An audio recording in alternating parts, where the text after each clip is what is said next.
Hey everybody, Tim Rosgany here.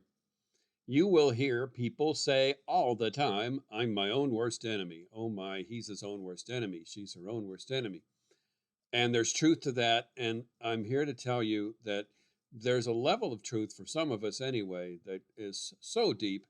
And I'm also going to tell you how you can stop being your own worst enemy. So, there is something, I would put it a little differently. It's not that you're your own worst enemy as much as that your own worst enemy lives inside you. So you are separate from your own worst enemy. But there is, for many of us, and myself included, sad to say, there is an inner voice. Some call it the inner critic, the critical parent. I call it the constant critic. I think it's the false self, or it's part of the false self. It is a relentless bully that is always there ready to whisper in our ear, second guessing every thought we have, every action we take, every feeling that we have. And it is the reason that some of you, like me sometimes, can feel so freaking exhausted because there's that part of you, who knows you better than you? That part, that awful inner bully, knows everything about you, and it knows how to push your buttons. It is like going round upon round upon round with it's the heavyweight champion of the world when it comes to self-doubt, self-criticism. uh, that voice is the heavyweight champion of the world, and it's there inside you. So, um, sounds pretty bad. And I think, and yeah, no kidding, it is. There is something that's really bad about it. And, okay, why is it there? All right, people will sometimes say, well, that's a part of you that got created to try to protect you when you were younger.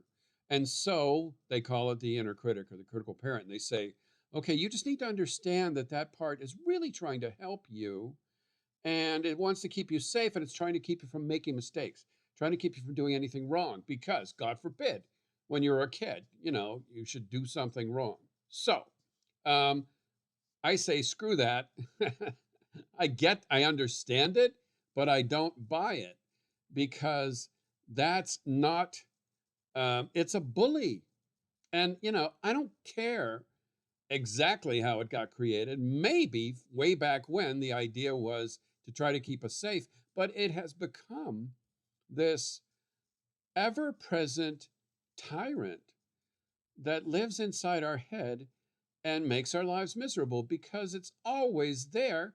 If you make a mistake, if you think you made a mistake, if you thought of saying something that might upset people, that part of you will jump on it.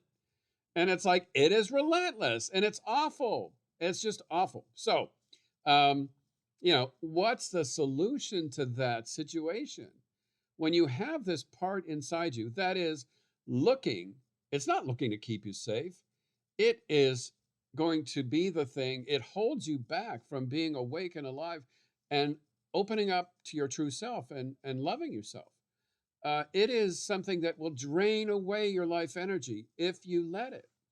If you don't take steps and you let that voice pound on you relentlessly, it will drain away your life energy. You'll be exhausted, and you are, some of you. And you may not admit it, but think about it. You are going toe to toe with the heavyweight champion every day. What's the cure? What's the solution? The solution is not to make friends with the bully. It's not to understand and be sympathetic.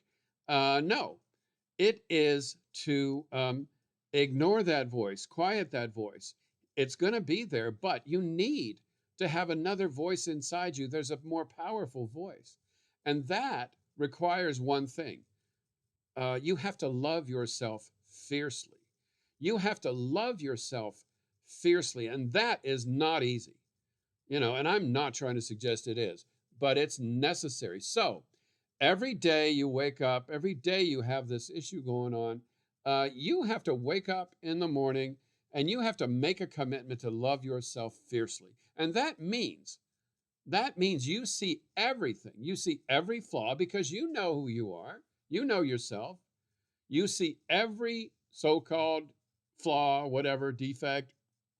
You see, you know your entire history. You know all the bad things you've done. You know the things that have caused you shame. You know the thoughts that bother you because, oh, nice people don't think that way. And it's like, yeah, no, they do. Everybody does. Everybody has thoughts that they don't want to talk about, or they're too proud to admit to another person. And that's the thing. That's the thing that keeps us in silence. We don't share that reality of ourselves. So um, you have to see everything about you, everything, and say, all the stuff that you don't want to maybe admit or look at. You have to look at it and you say, "Yep," and I love myself. Yep, I did something really crappy last night. Boy, I'm not proud of that. You know what? And I still love myself. And that's what I mean when I say you have to love yourself fiercely.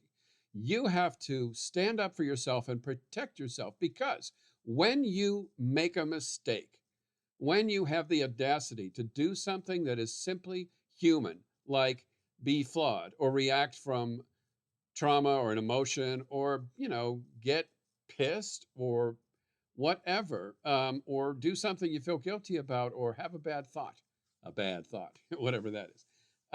You have to be ready to defend yourself and love yourself aggressively, assertively, let's say assertively, but really, because that bully inside you, that nasty critic, that false self, that constant critic is going to be always ready to jump on you. So you have to make a commitment every day to fight that fight. And that is why the path of healing is not for the faint of heart. I like to say that because it is not easy. The path of healing means you make a choice to love yourself and commit to yourself and to do battle in a way. And you don't take on the bully. You don't try to fight the bully. You just listen, you hear it, and you say, "Yeah, okay, that's great. Thanks for your input. And I'm going to love myself anyway. I'm going to love myself anyway. Thank you for your opinion. Shut the blank up." So, um, that's the key. And so loving oneself fiercely, yeah, not an easy task. Uh, it requires you to set aside the shame, set aside the guilt, look at yourself and forgive yourself for everything you've ever done that was just you being a human being, being a wounded creature on this planet. I mean, that's what we are. That's what we are. So, um, that's how you deal with the bully. You become just as fierce in being committed to self-love, to compassion, to treating yourself with grace and kindness. The same level of grace and kindness you would give to anyone else. It's so easy to give it to someone else. Why is it so hard for us to give it to ourselves? That's what you have to do. You have to give that kind of love that you so readily bestow upon others. That kind of grace, forgiveness, understanding. You have to give that to yourself. Does that sound easy? No, but it is not impossible. And you do it with practice. You practice saying, when you do something, it's like, "Yep, I see what's happening. I see what I did there. Oh, I don't like that. Oh, that wasn't very nice, whatever." And you say, "Yes, and I still love myself. I still love myself. I still accept myself." So I won't say it again. I know I can be repetitive on that stuff because it's so freaking important. So um, I hope that gets through. It is a commitment that you have to make in the moment, every chance you have. When that voice comes up, you decide, "Nope, I hear it. I'm going to choose to love myself. So, with that, I thank you so much for listening. You're going to see a link showing up for a current video. You'll see a link to subscribe to this channel. If you like the stuff that you're hearing, please like this video. Please share it. Um, I would really appreciate if you do what you can to spread the word because I need that support. So thank you again. Please be kind to yourself. Uh, Practice loving and accepting and forgiving and cherishing yourself because you're worth it and you deserve that. You deserve that no less than anyone you love in your life. You deserve it just as much. So be kind. Thank you for listening. I look forward to talking to you again soon. Take care.